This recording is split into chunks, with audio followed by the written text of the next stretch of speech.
Mən istəyirəm bugün İslamdan öncəki dövrün müsbət xüsusiyyətlərindən danışaq. O dövrün mənfi xüsusiyyətləri var idi, amma təqdim olunan qədər də yox. Peyğəmbəri belə təqdim edirlər ki, elə bir cəmiyyətdə idi ki, elə 5 dənə adamın fəziləti olsaydı, orada elə seçiləcəkdi. Nə böyük hünər eləyib ki, Peyğəmbər.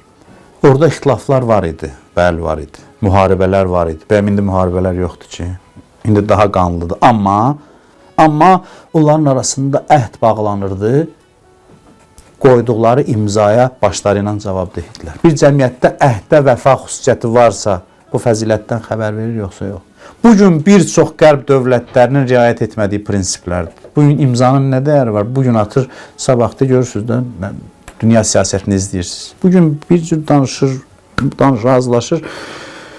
Bir ildən sonra heç nə elə bilir ki, bu imza atmayıb. Öz imzasını etibarsız eləyir. Əhdin heç bir dəyəri olmadığı bir dönəmdə o dövrün cəmiyyəti daha mütərəqqi idi. Müəyyən bir cəmiyyət içində evlənmək üçün qaydalar tətbiq edilirdi ki, bugün həmin qaydalar qərb cəmiyyətlərində yoxdur. Cinsi azadlıq adı ilə heç bir qayda tətbiq edilmir cinsi münasibətlərə, razısınız. Amma orada müəyyən bir qaydalar var idi ki, düzdür, primitiv idi, amma tətbiq edilirdi. O cəmiyyətdə yaxşı insanların hörməti var idi, razısınız. Əbdülmütəllib hörmətli bir adam idi. Bir cəmiyyətdə ki, fəzilətli adama hörmət qoyurlar. Əbu Talib Peyğəmbəri o hörməti hesabına himayə edirdi. Fəzilətli adam idi, ərəb cəmiyyəti ona hörmət qoyurdu, hörmət göstərirdi. Peyğəmbər özü necə məşhur olmuşdu Peyğəmbərliyindən əvvəl?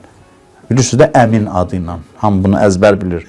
Əhsən belə bir cəmiyyətə ki, doğrucu adama sayğı göstərir, ona Əmin adı qoyur, onu əmanətdar hesab edir.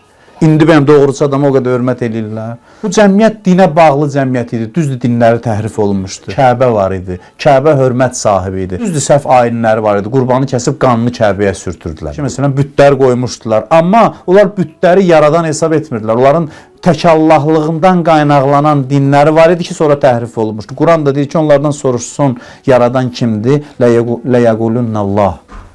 Ləyəqulənnəllah deyərlər ki, Allahdır bizi yaradan. Allahın yaradıcı olmasına inanırdılar. Səy ayini qalmışdı iki dağ arasında səy. Həzrət İbrahimin, Həzrət Hacərin, İsmailin ayini idi.